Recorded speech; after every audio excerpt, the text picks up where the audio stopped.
জামালপুর কলেজের প্রতিষ্ঠাতা বাংলাদেশের বিভিন্ন আনাচে কানাচে শত শত মাদ্রাসা, মসজিদ, স্কুল, কলেজ এর অর্থদাতা এবং জমিদাতা এবং প্রতিষ্ঠাতা বিশিষ্ট সমাজসেবী হাজী আফতাবউদ্দিন আহমেদের আজ 34তম মৃত্যুবার্ষিকী। এই মৃত্যুবার্ষিকীতে আমি হাজী আফতাবউদ্দিন সাহেব, ওনার পরিবারবর্গ সবাইকে যারা মৃত্যুবরণ করেছেন তাদের আত্মার মাগফিরাত কামনা করি এবং তাদের শান্তি কামনা করি এবং তার জীবিত একমাত্র পুত্র ইকবাল আহমেদ অন্য নাতিদের আমি সুস্বাস্থ্য দীর্ঘায়ু কামনা করছি। ইন্দ্রমোহন বণিকের কাছ থেকে 172% সম্পত্তি উনি ক্রয় করেন বাসার মৌজায়। তার মধ্যে একটা 1 বিঘা সম্পত্তির উপর একটা পুকুরও ছিল। ওই পুকুরকে বড় আকৃতির পুকুর খনন করেন। ওই খননের মাটি দিয়া মসজিদের বিটি স্থাপন করেন এবং সুদেব বণিকের বাসার জাত থেকে 12টি বাঁশ কেটে এনে একটি বেড়ার ঘর নির্মাণ করেন। বেড়ার ঘর নির্মাণ করে ওইখানে মসজিদ চালু করেন পুরানা টিন দিয়ে, মাটির দেওয়াল দিয়া, টিনের ঘর দিয়া মসজিদ পুনরায় আবার স্থাপন করেন। হ্যাঁ, তারপর তিনি 1990 সনে মৃত্যুবরণ করার পূর্বে মির্জা পরিবারের সদস্যরা বাসার গ্রামে আসেন। হাজ মোহাম্মদ আলী মির্জা নিঃসন্দেহে আল্লাহর ওলি ছিলেন। এই প্রথম মসজিদে নামাজ পড়ান জামালপুর কলেজের প্রফেসর আব্দুল মান্নান, আব্দুল আজিজ সাহেব।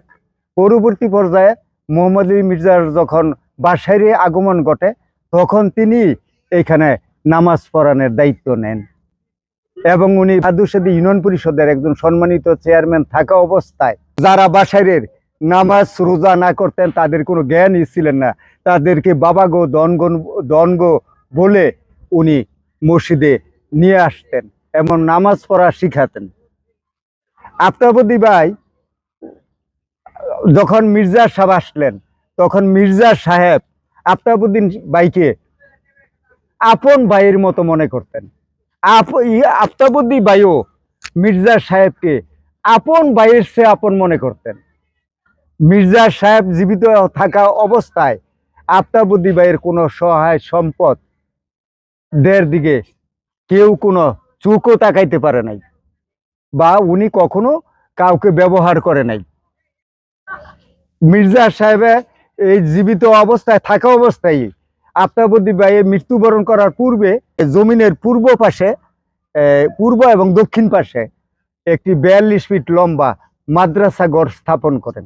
তারপর এইখানে এই মরু বেগম 4-5 বৎসর আর রোকেয়া বেগম 4-5 বৎসর এখানে শিক্ষকতা করার পর তারা যখন চলে যান তখন শফিউদ্দিন, বর্তমান আলহাজ শফিউদ্দিন মির্জা সাহেব, উনি শিক্ষকতার দায়িত্ব পালন করেন।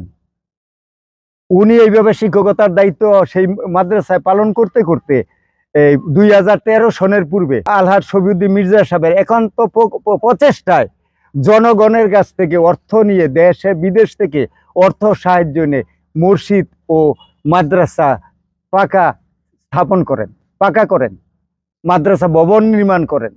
এতে আফতাবউদ্দিন ভাইয়ের পরিবারবর্গেরও অনুদান ছিল, এটা অস্বীকার করার কোনো অবকাশ নাই। আমার নিজের সামনে আজকে থেকে 4-5 বছর আগেও আমরা মাদ্রাসার সেক্রেটারি জনাব রাজিউদ্দিন মির্জা সাহেবের কাছে 1 লক্ষ টাকা অনুদান প্রদান করি। ইকবাল আহমেদ এমন কোনো বৎসর নাই যে মাদ্রাসায় অনুদান হিসেবে 30-40 হাজার টাকা সে প্রদান না করে। এখন এইভাবেই আজকে পর্যন্ত মাদ্রাসাটা পরিচালিত হয়ে আসছে। এই দেশবাসী, দানবীর, মান্যগণ্য ব্যক্তিবর্গ সকলের অনুদানে প্রতিষ্ঠিত হয়। মৃত্যুবার্ষিকী উপলক্ষে ওনার জন্য মিলাদ মাহফিলের আয়োজন করা হয়েছে। এতিম এবং এতিম ছাড়া মাদ্রাসার ছাত্রছাত্রীদের খাওয়া দাওয়ার ব্যবস্থা করা হয়েছে। কোরআন খতম করা হয়েছে। বিশিষ্ট আলেমে দিন আলহাজ শফিউদ্দিন মির্জা সাহেবের মোনাজাতের মাধ্যমে ওনার শান্তি কামনা করে মোনাজাতের মাধ্যমে ওনার দোয়া করা হয়েছে। আফতাবউদ্দিন পরিবারবর্গ এবং এলাকাবাসী মাদ্রাসার শুভাকাঙ্ক্ষীদের দাবি একটু উন্নত মানের খাবার দেওয়া হয়, পুনরায় দাওরা হাদিস পর্যন্ত প্রতিষ্ঠিত। আফতাবউদ্দিন ভাইয়ের এই সম্পত্তি জমিদাতা, উনি জমিদান করছেন, উনি প্রতিষ্ঠা করে গেছেন। এই জিনিসটা যেন, এই মাদ্রাসা মসজিদ যেন আল্লাহ কিয়ামত পর্যন্ত মানে রাখে, এইটাই আমাদের দোয়া। নামে যেই নামে প্রতিষ্ঠান হয়েছে ওই নামে আমরা দলিল করে আফতাবউদ্দিন মাদ্রাসা হিসাবেই আমরা দলিল করি। সাংবাদিক ভাইয়ের আমার, আপনারা তো আমাকে একজন মানবাধিকার কর্মী, একজন শিল্পী হিসাবেই আপনারা চিনেন, কিন্তু বাস্তবে এই চেনাটা কার?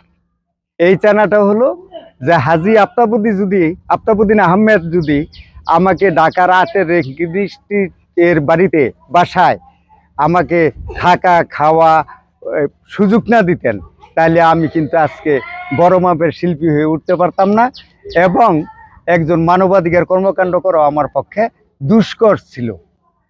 উনি আমাকে অর্থ দ্বারা উনি আমাকে সাহায্য করতেন চলাফেরায় প্রথম জীবনে।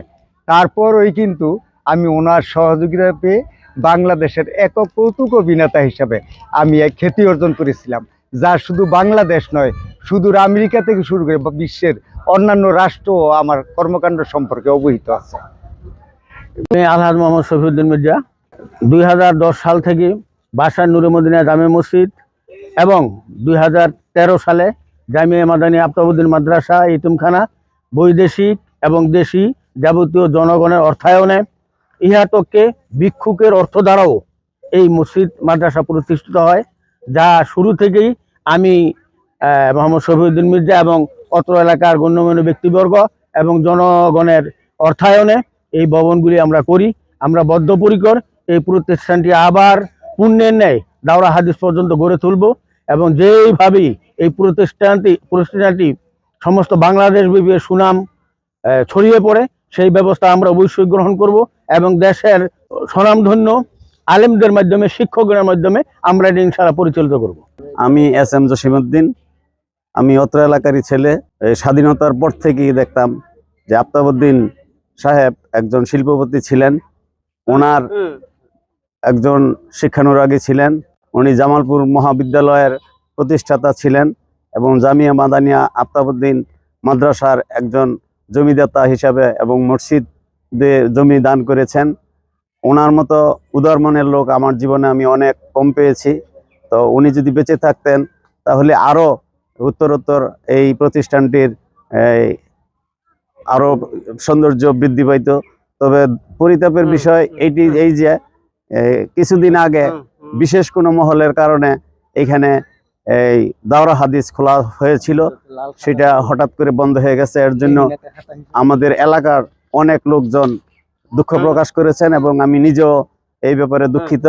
অতএব আগামী দিন যেন এই ক্লাসটি আবার পুনরায় খোলা হয়, এর জন্য আমি ব্যক্তিগতভাবে এবং জনগণের পক্ষ থেকে আশাবাদ ব্যক্ত করি যে সেই ক্লাসটি, দাওরা হাদিস ক্লাসটি যেন আবারও পুনরায় চালু হয়।